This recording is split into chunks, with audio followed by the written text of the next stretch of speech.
Have you ever sat through a meeting holding back tears, wondering if anyone could tell if you were barely holding it together? Or have you ever felt like you had to smile and perform and produce even when your heart was breaking? If you've ever wondered how you're supposed to lead or show up or even function when you're carrying a heavy loss that no one can see, you are not alone. So before we jump in, I invite you to hit subscribe and hit that notification bell to get more like this. Okay, let's be honest. Grief doesn't stay at home while you go to work. Wouldn't that be great if it could? Um, and so, we've all walked into a meeting with that brave face but broken heart. We've all buried feelings until after the deadline, like once this project gets turned in or once this event happens, then I'm able to feel it. Or you've ever wondered, how am I supposed to lead and function when my world has changed so dramatically? So today we're going to talk about the real pressure professionals face to keep it together after a major life loss and what you can do instead. So it is true that there is a huge invisible burden on working professionals, probably on everyone. But today I'm just talking about working professionals. The modern workplace isn't built to hold grief well. It's just not.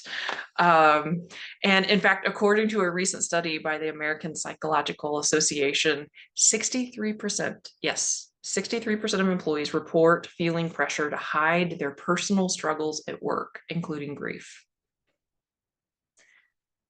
Guys, that means 6 out of 10 of your colleagues is feeling a strong pressure to hide their personal struggles. So if that's you, 5 more of your buddies. And yeah, it's a staggering statistic. So think about that. More than half of the workforce is carrying something really heavy and carrying it silently. This culture of silence and isolation makes healing almost impossible. It's like being expected to sprint with a broken leg and pretend you're fine. I don't know. I might change that metaphor a little bit, like sprint with a ruptured spleen or something, like something that you can't easily see from the outside. Yeah. So rightly or wrongly, we have this strong performer myth that permeates our culture, especially work culture. Society loves the image of the strong, stoic professional who is unmoved by emotion or anything. And that person, that stoic person, pushes through and sucks it up and doesn't show vulnerability and doesn't invite people in. Um, that's kind of the modern workforce. But there's more. That's a problem. And the reason why that's a problem is grief is meant to be witnessed. And what I mean by that is the more you express your grief, to meet those expectations, the deeper the pain can feel and can root itself. You can't see my gut, or I'd be touching my belly, but it can just really go deep, deep down inside of us. And suppressing grief doesn't make it go away. If it did, we'd all be pros, but we're not. Suppressing grief actually intensifies it. And it can lead to burnout, and it can lead to stress-related illnesses, even eventually depression and disconnection from yourself and others. And so real strength, I know this is counterintuitive and countercultural, but real strength isn't about us hiding our pain. It's about holding it in a way that lets us move forward with honesty and integrity. So, navigating the workplace while grieving. Big deal, right? So here are some things. So one, communicating with your employer. You don't owe anyone the full story. Let me say that again. You don't owe anyone the full story. But you do owe your employer clear, respectful communication.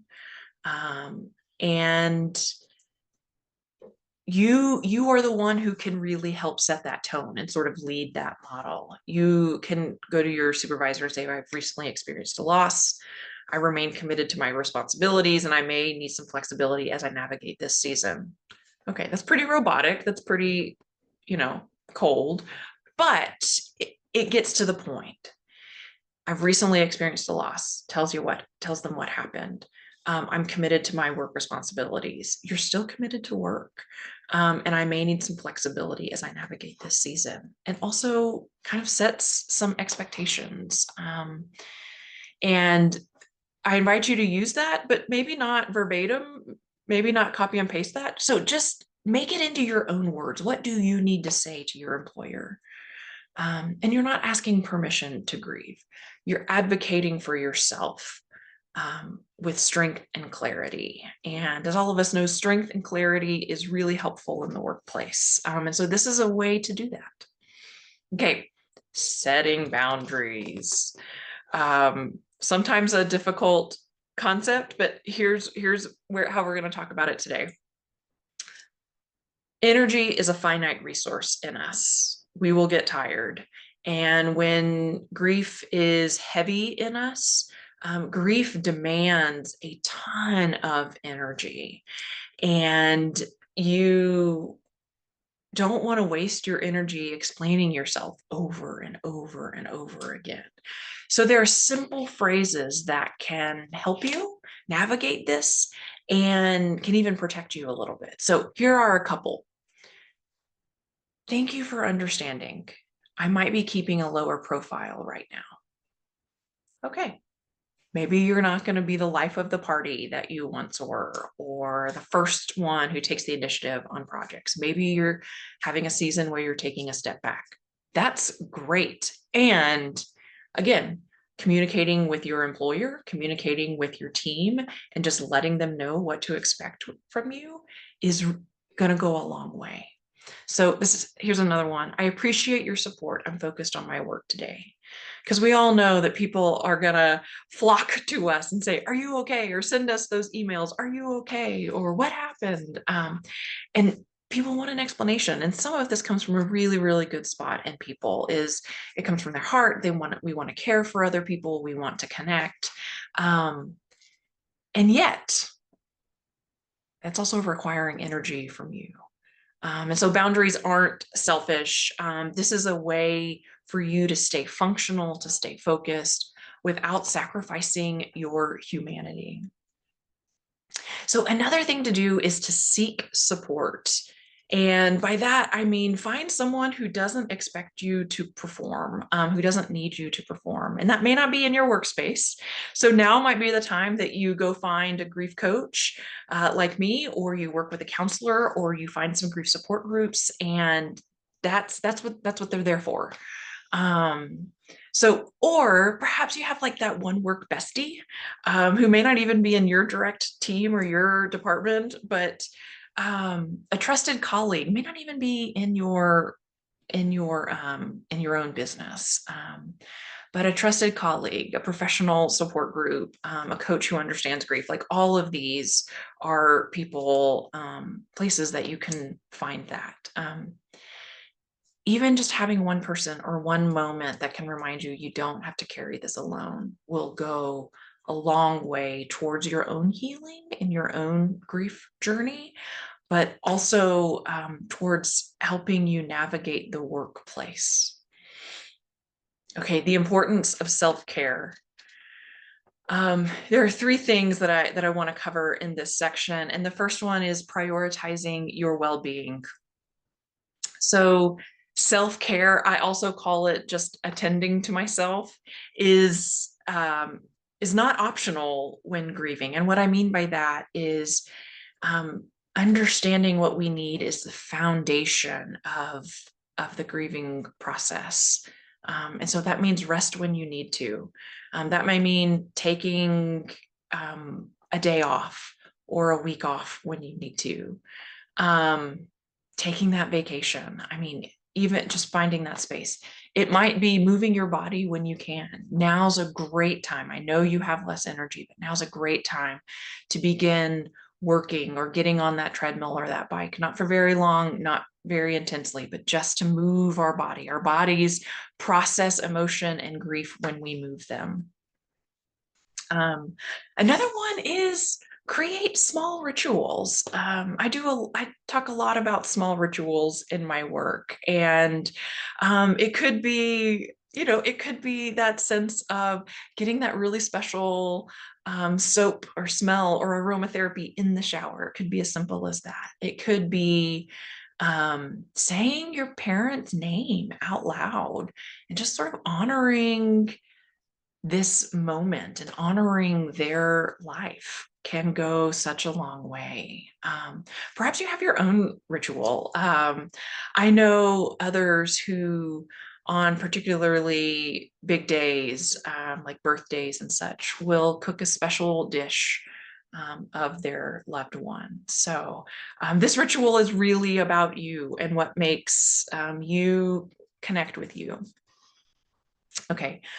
Another idea is to reframe your perspective. And in our society, for whatever reason, grief equals a sign of weakness. And that's a lie. It's not true. It is a sign that you have been deeply loved and that you are deeply loving.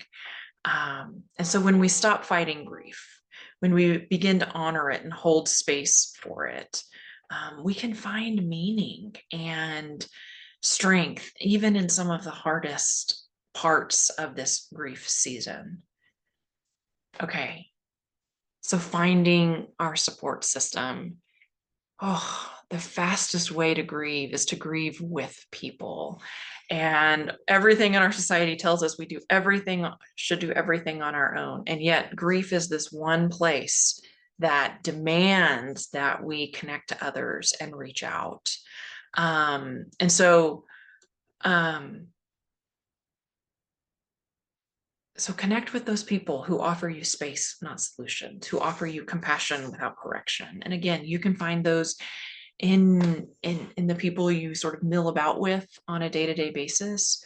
Or if you're not able to do that with the people that you encounter on a regular basis, that's why grief therapist exists. That's why I do the work I do, is to support people through grief. There's a ton of grief support groups in your area. Google it, you can find it. I know they're there. And if you need help, let me know, and I'll help you locate some of those resources. So, okay. Workplaces change when we have the courage to change the conversations inside of them. And so even taking the courage to name your grief will begin to slowly change your workplace. Because it will invite others to name their grief. And that's a really powerful place, is when we all begin to kind of name our grief. And so grief is not a personal failure, and it's not a failure of the business either. It's not a weakness. It is a part of being human. It is a part of the life that we lead. And the sooner we can normalize that in ourselves and around us, the healthier we will all become. And so if today's conversation resonated with you or you gained anything from it, I would love for you to stay connected. So I invite you to subscribe to this channel. It's called Embrace Grief, for grounded support, for real tools, honest conversations about grief, about leadership, about healing, and everything that comes with all of those. I also have a free Facebook group called Thriving After Loss, a community for women, where we build real community, in a place where you don't have to hide your grief. You can just belong and read and scroll. You don't have to fight grief, and you don't have to do it alone. You don't have to heal in silence. You are a part of this community, and you are learning how to navigate grief. You are holding others while they navigate grief. And that's what we do inside this community. So we're all doing better than we think. So I'll see you later.